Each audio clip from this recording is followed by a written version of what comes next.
عورت کے چہرے پر بال نکل آتے ہیں، کیا ان کو صاف کرا سکتی ہے؟ محمد سعد اللہ ہندوستان سے۔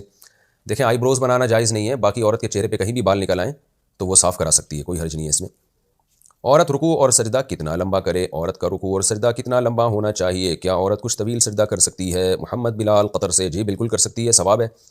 حدیث میں آتا ہے نبی صلی اللہ علیہ وسلم نے فرمایا سب سے زیادہ بندہ اللہ کے قریب سجدے کی حالت میں ہوتا ہے۔ تو مرد کے لیے بھی عورت کے لیے بھی جتنا لمبا سجدہ کرے، اور خواتین کا سجدہ تو ہوتا بھی سمٹ کے ہے، وہ تو ہے بھی آسان، اس کو تو سجدے کو لمبا کرنا بھی آسان ہے۔ مردوں کے لیے ذرا ٹینشن ہوتی ہے کیونکہ وہ تھوڑا کھل کے سجدہ کرنا ان پر لازم ہے۔ رکوع اور سجدے میں کتنی تسبیح پڑھ سکتے ہیں؟ رکوع اور سجدے میں تسبیح پڑھنے کی زیادہ سے زیادہ حد کتنی ہے؟ ساجد صاحب راولپنڈی سے، کوئی حد نہیں ہے، کم سے کم 3 دفعہ پڑھیں، زیادہ 3 کروڑ دفعہ بھی پڑھ سکتے ہیں، اللہ نے آپ کو اسٹیمنا دیا ہے۔ ہمارے نبی صلی اللہ علیہ وسلم نے تو تہجد میں اتنا لمبا رکوع، اتنا لمبا سجدہ کیا کہ عبداللہ بن مسعود رضی اللہ عنہ فرماتے ہیں کہ میں نبی کے ساتھ تہجد میں کھڑا ہوا تو آپ نے پہلی رکعت میں سورہ بقرہ، آل عمران اور سورہ نساء پڑھی ہے، اور جب رکوع کیا تو فجعل یقول سبحان ربی العظیم، آپ نے سبحان ربی العظیم پڑھنا شروع کیا۔ وکان رکوعہ نحو من قیامہ، اور آپ کا رکوع جو تھا قیام کے برابر تھا، یعنی جتنا لمبا قیام تھا اتنا لمبا رکوع میں صرف سبحان ربی العظیم کہتے رہے آپ۔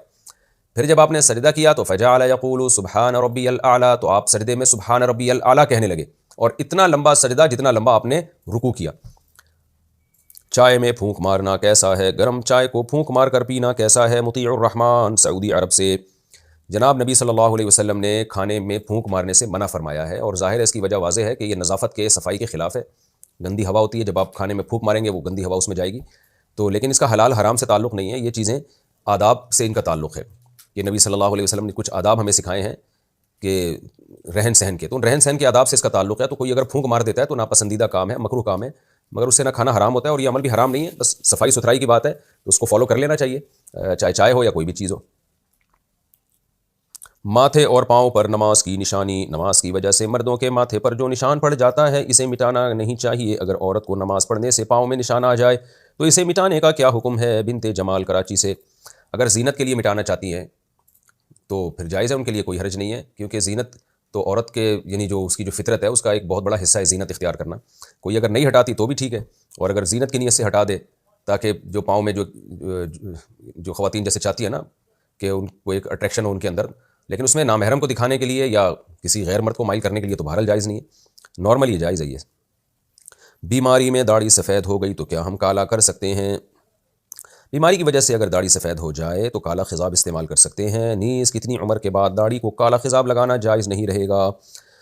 فرخ اسلام بنگلہ دیش سے، دیکھیں بیماری کی وجہ سے اگر داڑھی سفید ہو گئی نا تو اس کو کالا کیا جا سکتا ہے، لیکن 40 سال سے پہلے، کیونکہ 40 سال سے پہلے اگر داڑھی سفید ہو گئی ہے تو اس کا مطلب بیماری کی وجہ سے ہی ہوئی ہے یہ، کیونکہ نیچرل ایسا ہوتا نہیں ہے۔ 40 سال کے بعد انسان کے بال سفید ہونا شروع ہوتے ہیں، تو 40 سال کے بعد اگر بال سفید ہو گئے تو کوئی بھی وجہ ہو تو پھر اس کو کالا نہیں کر سکتے، 40 سال سے پہلے کالا کیا جا سکتا ہے۔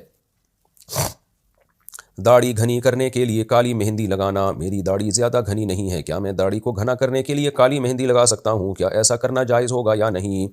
اور نماز پر کوئی فرق تو نہیں پڑے گا؟ محمد ظفر کوئٹہ سے، جناب محمد ظفر صاحب اگر آپ کی عمر 40 سال سے زیادہ ہے تو آپ داڑھی کو گھنا کرنے کے لیے کالی مہندی نہیں لگا سکتے، اور اگر آپ 40 سال سے کم عمر کے ہیں تو پھر کالا کولا بھی لگا سکتے ہیں، لیکن 40 سال کے بعد جائز نہیں ہے۔